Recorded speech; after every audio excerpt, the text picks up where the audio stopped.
बिस्मिल्लाहिर्रहमानिर्रहीम। इस वक्त का और इस युग में हमारी एक अहम ड्यूटी ये है कि हमें अपने आप को अपने वक्त और अपने टाइम से अप टू डेट रखना चाहिए। वरना कहते हैं ना, नजर हटी और दुर्घटना घटी। दीन इस्लाम में ये एक अहम प्रिंसिपल टीचिंग है। अबाउट 1000 साल पहले इमाम सादिक अलैहिस्सलाम ने कहा कि अगर अपने आप को अपने ज़माने और अपने टाइम से अप टू डेट नहीं रखोगे तो तुम्हें शॉक लगेंगे, तुम्हें झटके लगेंगे। एक ज़माना था जब इंडियन कल्चर की ब्यूटी थी उसकी इंक्लूसिवनेस।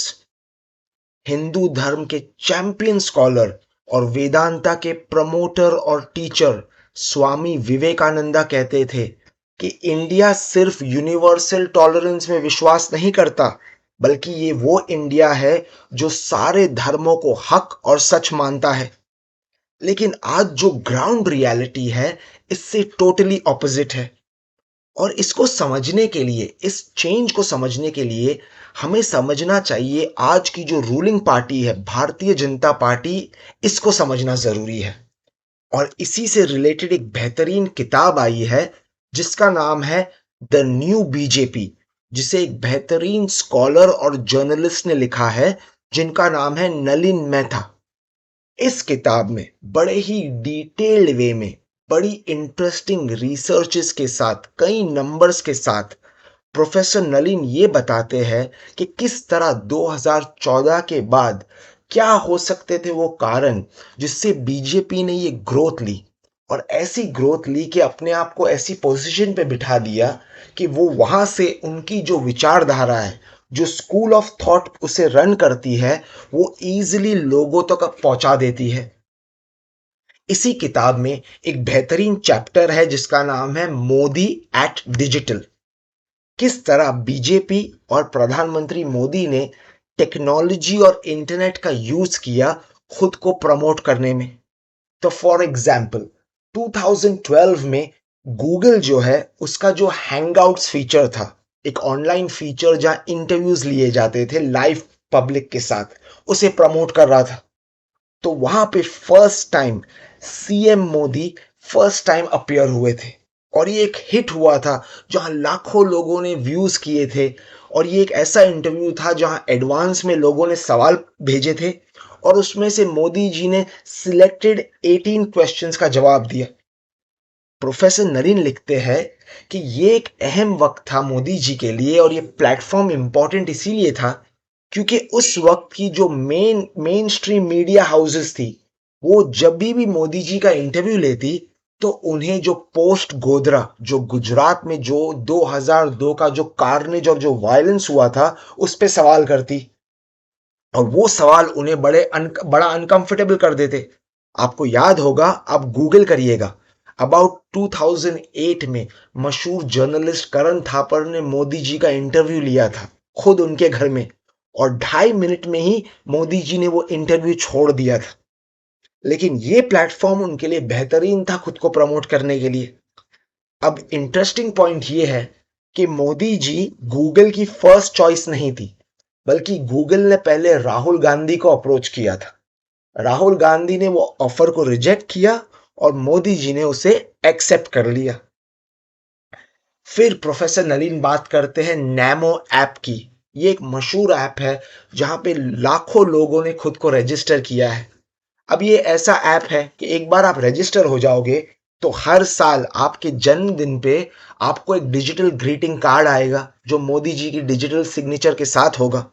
लेकिन ये यही ऐप है जिसमें एक ट्विटर लाइक फीचर है। इस फीचर पे एक बेहतरीन जर्नलिस्ट है सम्राट बंसल, इन्होंने एक डिटेल रिपोर्ट की थी जो स्क्रोल डॉट इन पे है।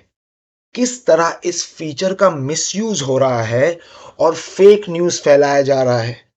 रवीश कुमार कहते थे कि इंडिया में सबसे ज्यादा यूथ पॉपुलेशन है, लेकिन इसी यूथ पॉपुलेशन को मिसगाइड किया जा रहा है, ब्रेन वॉश किया जा रहा है व्हाट्सएप यूनिवर्सिटीज के फेक न्यूज के जरिए।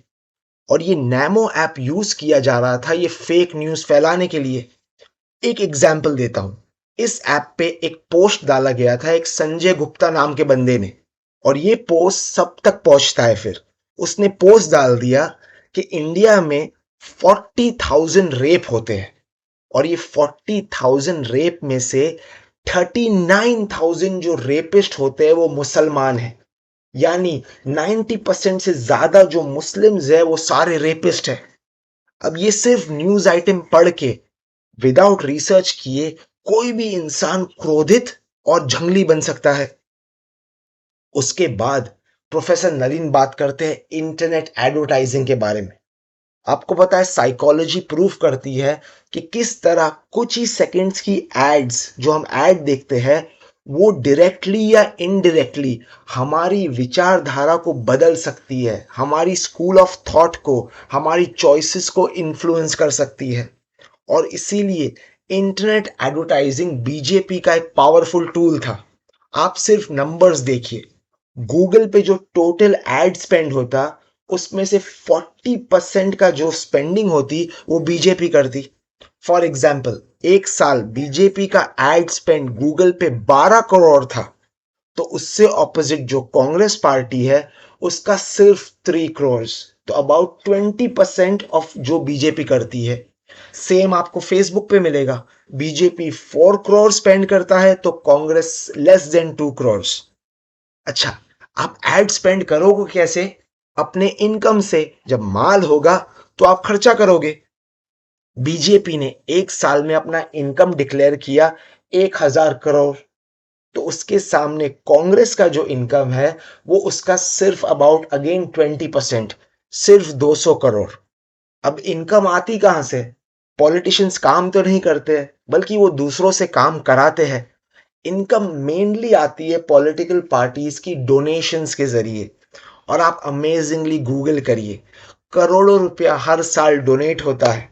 और इस करोड़ों रुपए में से अगेन मोर देन 70 to 80% सिर्फ वन मैन शो एक ही पार्टी को जाता है, वो है भारतीय जनता पार्टी।